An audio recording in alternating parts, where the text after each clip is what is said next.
Greetings, film fanatics. Filmholmes here, and welcome to another rendition of Too Many Movies.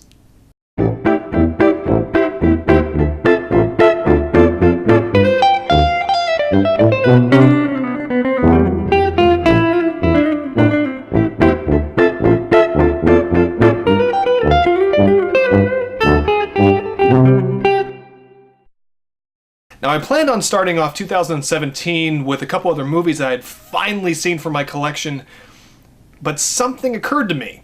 There was one movie that I left off of my top 20 favorite movies video that I'm really embarrassed that I left off. It's one of the most important movies I've ever seen, and I forgot about it.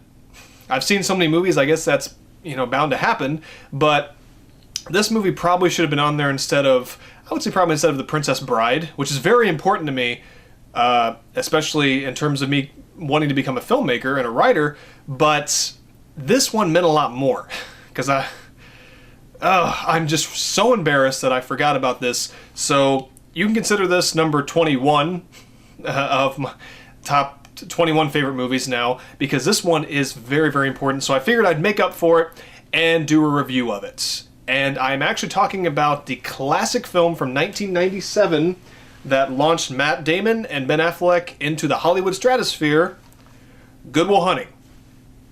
Let's talk about it.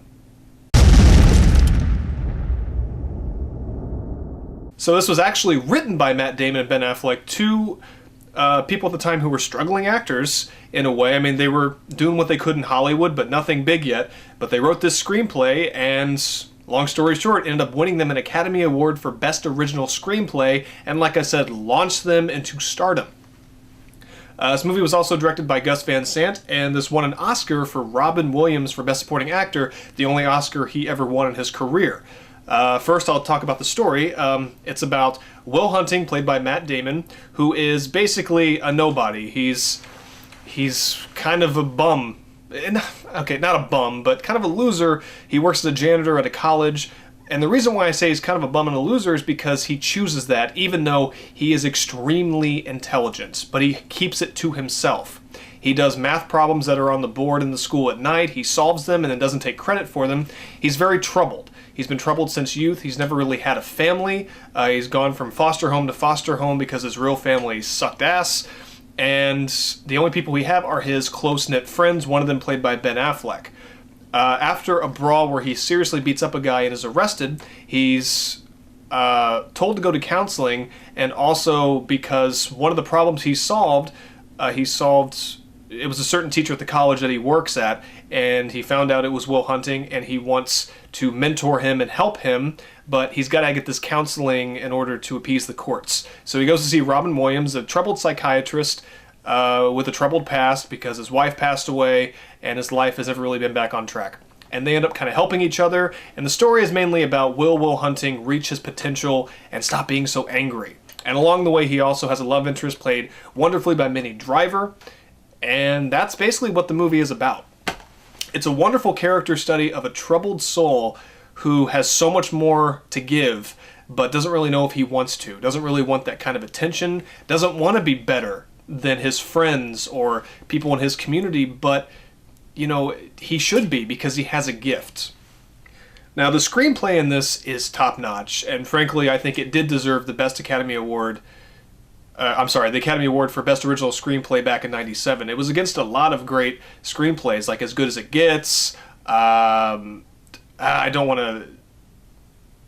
want to say The Full Monty. I think that was for original screenplay. It could have been adapted, but it had a lot of competition, and people sometimes wonder if they won because of politics and they wanted to launch these two stars, and also because it was a good story. I don't think so. I mean, watch this movie. It is one of the best screenplays I have ever, seen come to life on film. And that's why this movie is so important to me, because it was one of the first movies I remember, even though I saw it later in life, that it just blew me away by how wonderfully written it was. I love the dialogue. I love the characters. I love the setting. I loved everything about it. I do. I love this movie. It's one of my all-time favorites. Definitely top 10 in favorite movies, and it inspired me and still inspires me to this day.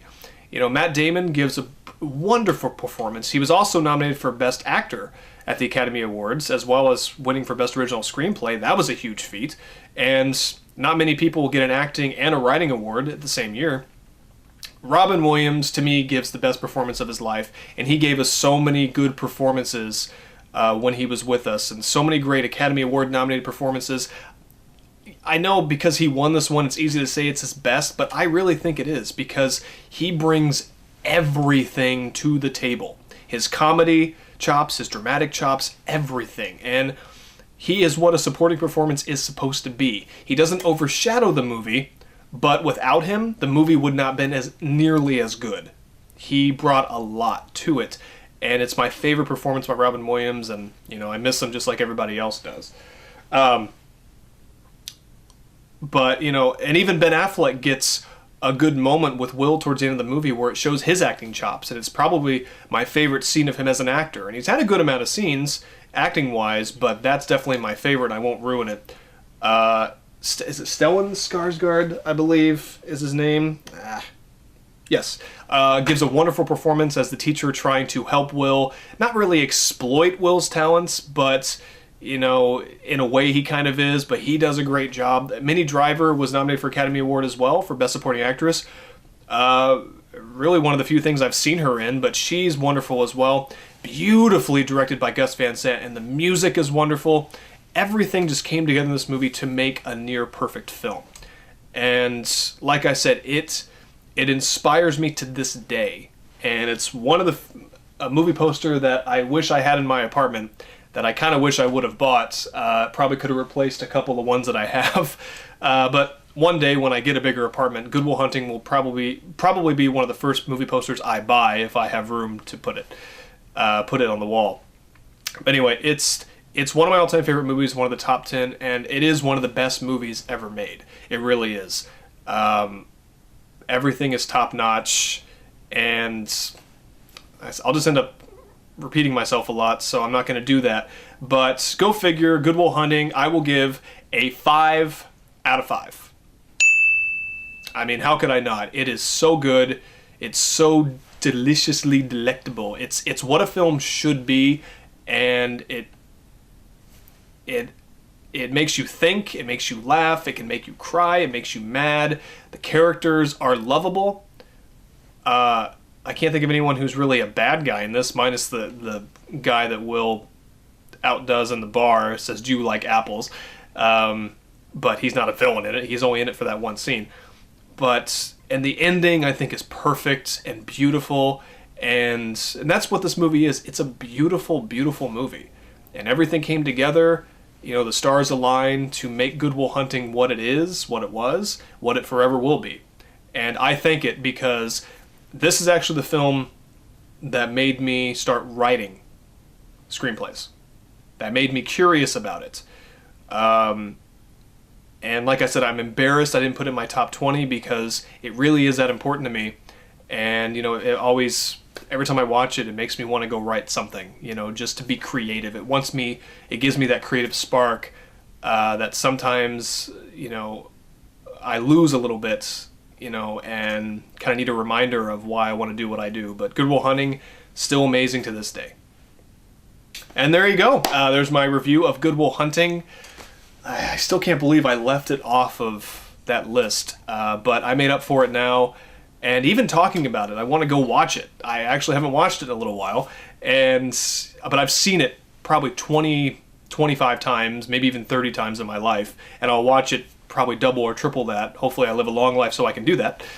But it's this film, you know, that really made me want to be a filmmaker. There's a lot of films that did, but this one is very important, and just even talking about it right now, you know, makes me remember like why I love writing and directing and acting and editing and finding music and all that, and cinematography and all that stuff. Like this movie, yeah, it's reminding me right now why I'm passionate about this, you know. And doing stuff like this is a lot of fun. I love Too Many Movies with Filmholmes.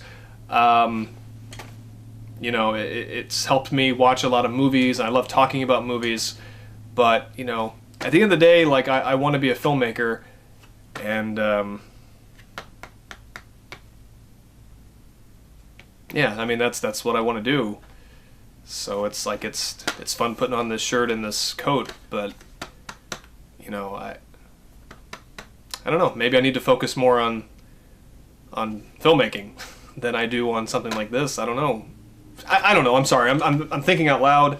I don't know what I'm talking about, but yeah, Good Will Hunting. It's very important to me. Actually, more important than I thought it was. I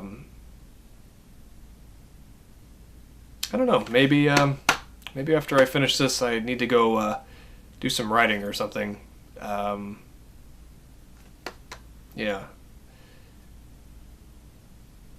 I don't know. Maybe I should take a little break from this for... I don't know. I don't know. But... yeah. Anyway, this was Toonie Movies. I'm Filmholmes, and I'll see you guys. You know, I got more movies to watch, but more importantly, I've got a dream that I need to